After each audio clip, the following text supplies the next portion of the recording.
حضرت معصومہ کم سلام اللہ علیہا ایک عظیم خاتون ہیں۔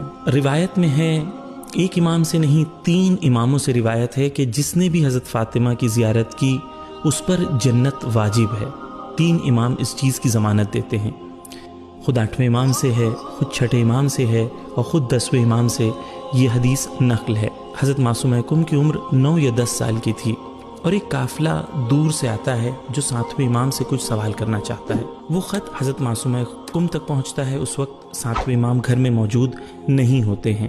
یہ جب خط حضرت معصومہ کے پاس پہنچتا ہے تو حضرت معصومہ کم تمام سوالوں کے جواب دیتی ہیں اور ان قافلے والوں تک یہ جواب پہنچتا ہے۔ قافلے والوں سے کہا جاتا ہے کہ 7ویں امام موجود نہیں ہیں، ان کی بیٹی جو ہیں حضرت معصومہ، انہوں نے ان سوالوں کے جواب دیے ہیں۔ وہ قافلے والے اس خط کو لیتے ہیں اور راستے میں جب جا رہے ہوتے ہیں تو ان کی ملاقات 7ویں امام موسیٰ کاظم علیہ السلام سے ہوتی ہے۔ یہ قافلے والے وہ خط کو امام موسیٰ کاظم علیہ السلام کو دیتے ہیں اور کہتے ہیں آپ کی بیٹی حضرت معصومہ نے ان سوالوں کے یہ جواب دیے ہیں۔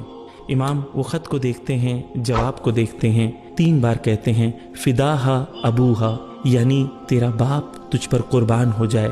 یہ وہی جملے ہیں جو رسول اکرم حضرت محمد صلی اللہ علیہ وآلہ وسلم نے حضرت زہرا سلام اللہ علیہا کے لیے کہے تھے کہ اے میری بیٹی تجھ پر تیرا باپ قربان ہو۔